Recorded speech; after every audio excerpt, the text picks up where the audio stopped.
Se faire pisser dessus, des enfants qui font des photos avec le portable des parents, oublier un mariage, ça fait partie des anecdotes que je vais te raconter. Alors reste jusqu'au bout de la vidéo et je te dis tout.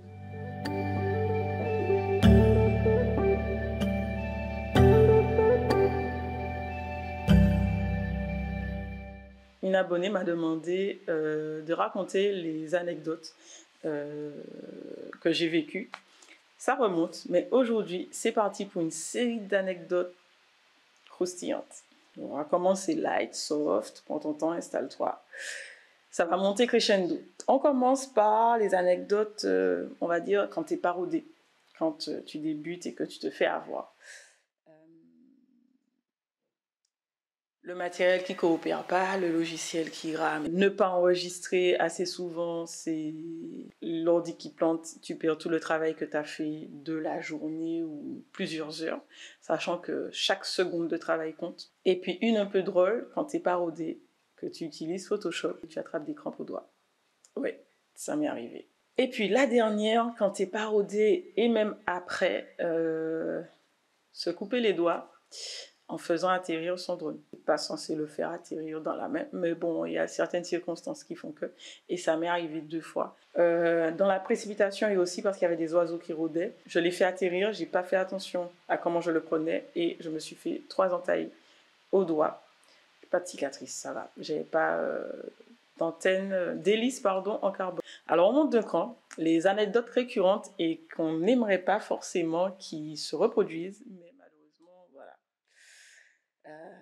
Ceux qui font des photos de mariage, vous savez déjà, ou ceux qui sont sur des mariages, vous avez sûrement déjà vu le photographe se faire piétiner par les invités ou autres qui veulent prendre des photos avec leur portable, alors que le photographe, il est là pour ça. Les invités, ben en fait, c'est juste des photos qui vont moisir sur votre téléphone la plupart du temps. Mais vous empêchez aux photographes de faire leur boulot. Alors, si tu regardes cette vidéo et que je suppose que ça t'arrive, tu es invité sur des mariages et que tu as tendance à sortir ton téléphone, ou repense à cette vidéo et pense aux photographes qui sont en train de bosser et qui se font piétiner. Ouais.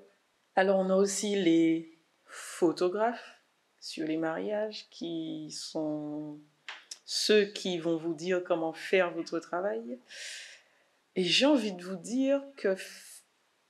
Alors je ne les excuse pas parce que honnêtement c'est hyper gênant pour nous, en tout cas pour moi. Mais après réflexion, je me suis rendu compte qu'on a tendance tous un peu à le faire à d'autres corps de métier. Il y a tel truc, est-ce que tu devrais pas faire ça comme ça, etc. Ça part souvent de bons sentiments, mais parfois ça peut être gênant pour la personne qui est en face. Et ça, c'est quelque chose qui arrive assez souvent. Je me suis même retrouvée dans le cas où une dame s'est permise de me dire « Je devrais peut-être prendre la photo d'ici ». Genre, elle trouvait que j'étais pas bien placée pour prendre la photo. Quand même, c'est assez osé ça. Alors, quelque chose qui arrive assez souvent, on a des demandes d'informations, des demandes de prix. Les gens demandent des informations, ils demandent des prix, et une fois que le prix est donné, ils disparaissent, tout simplement. On est laissé en vue et on n'a plus jamais de nouvelles. Alors que juste un merci, juste un ok, juste un d'accord suffirait. Juste par politesse. Alors, quelque chose qui arrive assez souvent, et je pense à tous les photographes, alors assez souvent, non, ça ne m'arrive pas souvent, et heureusement, ce sont les demandes de collaboration, les fausses demandes de collaboration. Souvent des femmes qui ont envie d'avoir des photos et qui passent par le terme collaboration pour en fait avoir une prestation gratuite. Et une qui m'a marqué, c'était une demande par message, oui, je voudrais faire une collaboration. Est-ce que vous en faites? Je dis oui, il faut avoir un projet, que le projet me plaise et que voilà. Donc je demande à la personne de me présenter son projet et son projet c'était des photos sur la plage. Je ne sais pas où il était le projet, mais c'était ça son projet. Du coup je lui ai expliqué que non, ce n'est pas, il n'y a pas de quoi faire une collaboration, que c'est une prestation et que si elle veut des photos, ben, il faudra qu'elle paye. Ou je crois que je lui ai juste dit que... Je sais plus ce que je lui ai dit. Alors, une autre catégorie d'anecdotes, les mauvais souvenirs. J'ai eu la mauvaise expérience de croiser un énorme chien sur un tournage. Je vous raconte l'histoire rapidement. Je suis dans une maison de vacances avec ma cliente, on tourne son court-métrage. Elle est assise dans la savane, je suis en train de la filmer. Et là, je vois un chien qui nous fixe. Elle est restée figée. Et du coup, moi aussi. Mais dans ma tête, je me disais déjà, ok, je suis au milieu de la savane, mais quand même, il y a un arbre pas loin. S'il se met à courir, moi, je cours et j'essaie de grimper à cet arbre-là. C'est la seule solution que j'ai. L'autre solution que j'avais, c'est stabilisateur à la main. Je le frappe avec le stabilisateur, mais pas sûr que ça soit efficace. La caméra est dessus, le temps de retirer la caméra, parce que bon, on peut sacrifier le stable, mais pas la caméra quand même. Voilà, gros moment de réflexion. Le cœur commence à battre, etc. Bref, on réfléchit pendant un moment, mais le chien, il est là, il nous fixe. Du coup, au bout d'un moment, je lui dis, écoute, on ne pourra pas rester là indéfiniment, le chien, il ne bouge pas. Nous, il faut qu'on parte. Et on arrive à la villa. Donc, elle ouvre la porte, moi, je suis derrière elle en train de surveiller. Enfin, bref, j'avais l'impression d'être dans un film, mais en tout cas, ça s'est bien terminé. Le chien ne nous a pas attaqué. Honnêtement, je ne pense pas qu'il avait l'intention de nous attaquer. Mais quand on l'a vu, il était imposant et ça nous a fait flipper. Et ça fait un bon souvenir. Mauvais souvenir, mais bon souvenir quand même. Là, c'est un vrai mauvais souvenir. Ça m'est arrivé une fois et j'espère que ça ne m'arrivera plus du tout. Je me suis trompée de date pour un mariage. En fait, il y a eu des modifications à la base. Le mariage devait avoir lieu à une autre date et moi, j'ai pas percuté. Sauf que la veille, le marié, il me dit « Ça va, ok pour demain ?» Moi, je réponds détendu « Oui, super et tout. » Sauf que j'ai pas percuté que demain, c'était demain, quoi. Et du coup, le lendemain matin, je me prépare, je vais faire mes affaires. Mon téléphone sonne, donc le marié, enfin le numéro du marié, mais c'est quelqu'un d'autre qui me parle. La personne me dit « T'es où ?» Enfin, t'es où? Vous êtes où? Je dis « Comment ça, je suis où ?» Là, on me dit « C'est le mariage, on t'attend. » Genre, le mariage devait avoir lieu à 9h30, on m'appelle, il est 9h35 ou 9h40. Ça veut dire que je suis déjà en retard. Et je n'étais pas partie pour ça. Heureusement, par chance, j'étais partie avec un sac qui avait mon appareil photo, je ne sais plus trop ce que j'avais comme matos. Et du coup, à ce moment-là, ma grand-mère, ma cousine, mon fils dans la voiture, je leur ai dit attachez votre ceinture parce que là, ça va aller vite. Et j'ai roulé au plus vite que je pouvais, je crois que je suis arrivée en 10 minutes. J'ai pu faire le mariage et tout s'est bien passé. D'ailleurs, cette histoire-là est rattachée à une autre histoire que je vais raconter plus tard, qui montre que comme quoi, en fait, même dans les moments comme ça, qui sont pas très glorieux, ben, on peut en sortir avec des clients qui ne nous font pas la tronche. Alors celle-là aussi, j'espère qu'elle ne m'arrivera plus, c'est d'arriver sur une prestation avec une batterie à moitié chargée, et tu sais que cette prestation-là, elle a besoin au moins d'une batterie pleine. J'ai dû pendant toute la journée faire des économies de batterie, réfléchir au moment où j'allumais l'appareil, éteindre après chaque déclenchement, enfin en tout cas à chaque moment où je savais que je n'aurais pas eu à faire des photos tout de suite. C'était vraiment à mes débuts, c'était l'un de mes premiers mariages. Et heureusement, j'ai réussi à tenir jusqu'à la fin. C'est-à-dire au moment de couper le gâteau, j'ai pu faire une seule photo et la deuxième, il m'a dit niet. Donc j'espère que ça ne m'arrivera plus, que ça ne t'arrivera pas non plus d'ailleurs, ni au photographe qui doit faire une prestation pour toi. Alors, celle-là. Comment vous dire que lors d'un mariage, je me suis fait pisser dessus. Donc je suis dans une église. J'attendais qu'une personne de la paroisse remarque ma présence pour lui demander où se trouvaient les toilettes. Et au même moment, je sens des gouttes qui tombent sur mes cheveux et sur mon épaule. Je me suis déplacée, j'ai levé la tête et qu'est-ce que j'ai vu? Une petite famille de chauves-souris. Il était 9h du matin, la journée de mariage commençait et j'avais du pipi de chauve-souris dans les cheveux. Voilà. Tout va bien. Alors, nouvelle catégorie, là, c'est les choses qui arrivent assez souvent avec les prospects ou les clients. J'en ai déjà cité quelques-unes, mais là, je pense que c'est... Voilà. On a les clients et les prospects qui pensent savoir la valeur de notre travail plus que nous, bizarrement.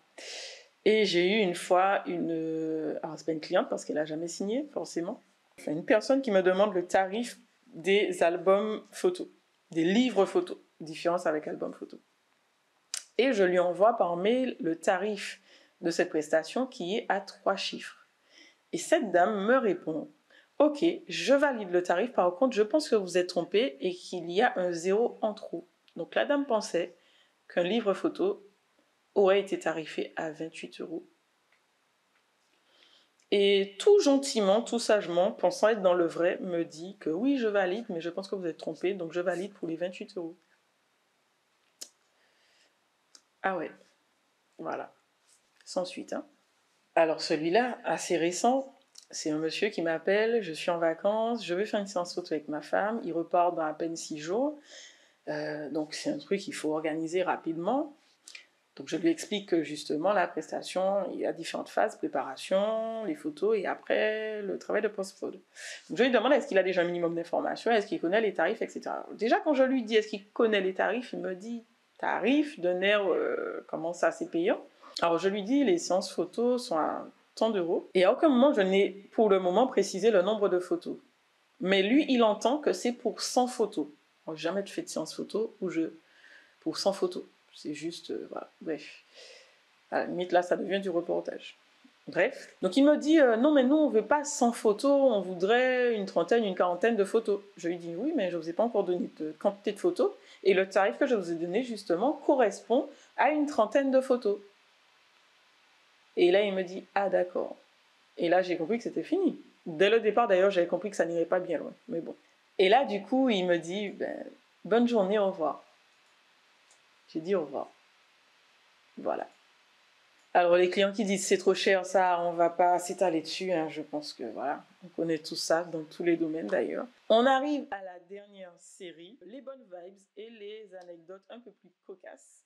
Le sol et moi, je pense que vous savez, c'est une grande histoire d'amour. Vous avez dû déjà voir des photos, des vidéos de moi, soit au sol en train de travailler, soit des chutes, des glissades, etc. Donc ça, voilà. Alors celle-là, super positive. Quelque chose qui m'arrive assez souvent, c'est des personnes que je ne connais pas, qui me recommandent, qui ne me disent même pas forcément qu'ils m'ont recommandé, et j'apprends par la suite que c'est X ou Y personnes qui ont donné mes coordonnées ou mon Insta, alors qu'eux-mêmes n'ont jamais forcément travaillé avec moi, mais le fait de voir mon travail et des choses comme ça, les vidéos, ben, ils recommandent et ça fait super plaisir. Donc, un petit big up à vous. Merci. Alors, je vous ai dit alors là que je suis arrivée en retard à un mariage et que par rapport à ça, en fait, il y a eu une issue qui est complètement contradictoire, contraire en tout cas. Ben, ce même mariage-là, par rapport à ce même mariage-là, un jour, je reçois un message et le message dit « Bonjour Audrey, c'est maman ». Rien d'anormal. Sauf que je regarde le numéro et c'est pas du tout le numéro de ma maman. Sur les mariages, on a à chaque fois des parents, des frères et soeurs, etc. On ne connaît pas le prénom, le nom de tout le monde. Et du coup, c'est la maman, je dis, ben, maman fait ci, fait ça, papa fait ci, fait ça. Les parents dans ce mariage-là, les parents de la mariée, donc la maman que j'appelais maman, quand je la faisais se déplacer pour les photos, etc., du coup, m'envoie un message, je ne sais plus pourquoi d'ailleurs, elle m'envoyait le message, mais elle me dit, coucou Audrey, c'est maman. Et du coup, voilà, ça fait super plaisir parce qu'on voit que on était parti sur un mauvais pied en fait, parce que j'ai failli rater une partie du mariage, et qu'au final, ils ont apprécié quand même la prestation, et ça aussi, ça fait super plaisir. Alors cette histoire-là, franchement, ça m'a marqué, et je crois que sur le moment, je suis restée debout à regarder la scène parce que je m'y attendais vraiment pas. Les mariés font passer le message aux invités, à leurs proches, que gardez vos téléphones dans vos poches, profitez du moment avec nous. D'ailleurs, quand je suis arrivée sur le mariage, effet film d'horreur, oh, elle est arrivée, rentrez vos portables. Franchement, c'était trop bizarre, mais c'était hyper agréable parce que je me suis dit, enfin un mariage où je serai tranquille. Donc jusque-là, tout se passe bien. Et au moment où les choses deviennent sérieuses, donc je prends du recul pour avoir tous les invités assis, avec les mariés au fond. Et au moment où je me baisse pour faire la photo, deux petites filles avec le téléphone de leurs parents qui sont au milieu de l'allée, donc au milieu de ma photo, en train de faire des photos. C'est quand même le summum du toupet au niveau des parents, parce qu'on vous a dit pas de téléphone, sachant que vous, potentiellement, vous ne faites pas forcément des photos extra, mais vous donnez les téléphones aux enfants, des petites filles d'à peine 10 ans, hormis si elles ont un don, c'est pas elles qui feront les meilleures photos. En tout cas, ça m'étonnerait qu'elles fassent de meilleures photos que vous. Donc, elles ont osé. Alors, je termine avec une petite histoire qui m'est arrivée pas très longtemps. Petit clin d'œil, petit coucou aux mariés aussi, avec qui j'avais rendez-vous. Alors, un peu à la bourre pour le rendez-vous, je pars à moto. J'entends un bruit bizarre. Je me dis, la moto qui est derrière moi, pourquoi elle ne me dépasse pas si je roule pas assez vite pour elle? Elle me colle. En plus, ça a l'air d'être une Vespa, donc pourquoi elle me colle, quoi? Moi, j'ai une grosse cylindrée, tu me colles, en fait, ça n'a pas de sens. Le bruit s'arrête et il recommence. Je regarde, je vois pas de moto derrière moi. Je regarde un peu partout. Je me dis, mais c'est pas une moto, mais qu'est-ce qui fait ce bruit?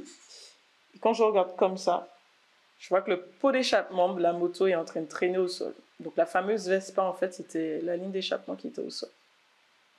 Donc moi, déjà en retard, je m'arrête sur l'autoroute pour manger, non? J'ai rien sous la selle qui me permet de revisser ça. Donc j'appelle mon chéri, je lui explique et tout. Il me dit, ben t'es pas loin, il y a un mécano pas loin et tout. Je lui dis, mais ouais, mais je me vois mal faire les mètres là, quelques mètres encore avec ça qui traîne. Je raccroche, les voitures passent, personne ne propose de l'aide, enfin ne me demande qu'est-ce que j'ai, etc. Donc je réfléchis. Sous la selle, il y a un vieux chiffon et la trousse de clés. Et là, je me dis, ok, on va essayer quelque chose. Je déchire un bout du vieux chiffon et j'attache le pot d'échappement avec le vieux chiffon. Si je retrouve des photos, je crois que j'ai fait une photo de ma petite mécanique rapide. Je vais vous mettre une photo là. Voilà. Et du coup, ben, j'ai annulé le rendez-vous.